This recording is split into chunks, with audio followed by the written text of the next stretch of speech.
Hi guys, welcome to SMYLZ Philosophies. I, of course, am the legendary Smiles. Peep Gang. This is part 2 of my changing world philosophy that I want to share with you. Forgive me, I have a cold, so if you catch me stumbling with my words or my voice sounds stopped up, if I cough and I sneeze, hey, fuck it, I just have a cold right now.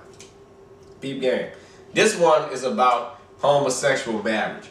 Now, I'm not homosexual in any way, and as a matter of fact, I actually have a couple of conflicts with certain lesbians that I know in my personal life because they're selfish. I don't like their attitude. I don't hate them because of their sexual orientation. I hate them for how they use their sexual orientation to justify their attitudes. They have really fucked up attitudes, and I don't like that. Now, if you want to screw around with women, do that. But you ain't got to have this attitude with it like you just this omnipotent being, because to me you ain't shit. But having said that, I just want to let you know I disagree with certain homosexual attitudes, but I don't see why this should be be denied the right to get married. I think homosexual marriage should be completely legal. It should be completely accepted, and eventually it will be. That's the part that kills me. It will happen.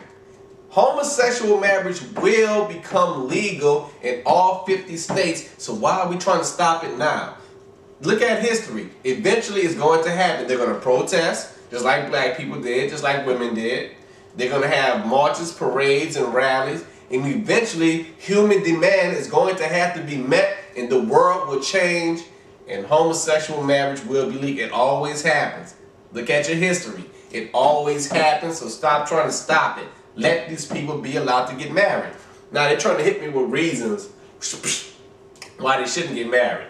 The first one, of course, is always religious. You know how these Christian conservatives give about their religion. You know, what they say. Oh, if you look at the Bible, homosexuality is an abomination. They shouldn't be allowed to get married.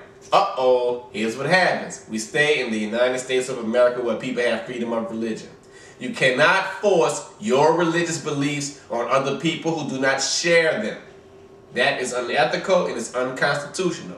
So you can't use religion as an excuse to deny homosexuals from getting married, because maybe their religion allows them to have same-sex marriage. Maybe you're not aware, Christian conservatives, past Christianity, Catholicism, Mormonism, Islam, Kabbalic, Buddhist. There are a lot of sub-religions that exist. Now, you don't believe in them, and when you hear about them, you consider them to be cults. But they're not. They're actually religious if you think about their philosophies and their ideology and their orthodoxy. The thing is, you don't accept them because they're not popular, right? The thing is, all that aside, you still can't force your religious beliefs on other people. Now they're trying to hit you with legal reasons. Oh, the legal definition of marriage says when a man and a woman becomes a husband and a wife. I can accept that too. That is the legal definition. I read it. Thing is, I find it easier to just retype the definition instead of oppressing hundreds of thousands of people. It's easy. All you gotta do is take the legal definition of marriage, bam, find it, erase it, and rewrite it. That didn't even take 5 minutes. And I can close the book, put it back on the shelf. That's way easier than oppressing hundreds of thousands of homosexual people. Did you see how easy that was? I just took it, erased it, rewrote it. Bam. Now marriage is legal. The divorce rates decrease. You know what I'm saying?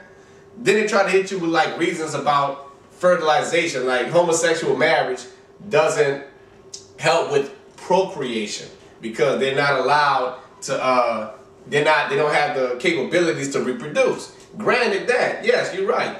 Two people of the same sex cannot have offspring. The thing is, there are married couples who are heterosexual and they can't have offspring due to sterilization, tubes being tied, impotency, you know, when your sperm don't work and all that, infertile.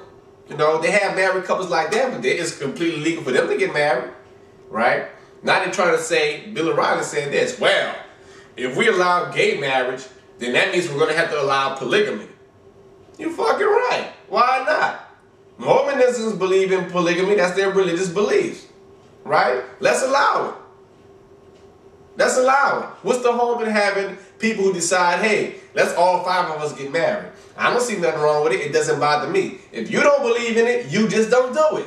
That's that simple. If you do not believe in homosexual marriage or getting married to the same sex, you don't get married to somebody in the same sex. If you don't believe in polygamy, get married to more than one person, you just get married to one person. It's that simple. Then they say, and if we allow polygamy, then that's going to lead to pedophilic marriages. I don't agree with that, but it's already accepted in some cultures. So who are we to say is right or wrong?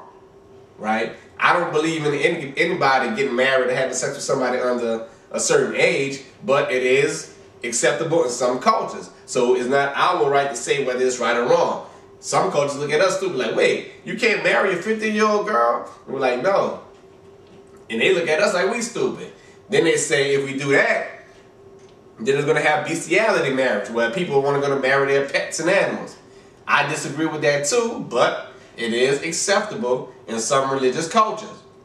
So who are we to say whether it's right or wrong in our country? If that's what people believe, hey, fuck it. All you have to do is not participate. And gay marriage is going to happen whether we like it or not. So let's stop bullshitting and let's get it done so we can move on to bigger and better things. Stay tuned for part 3. Hold on.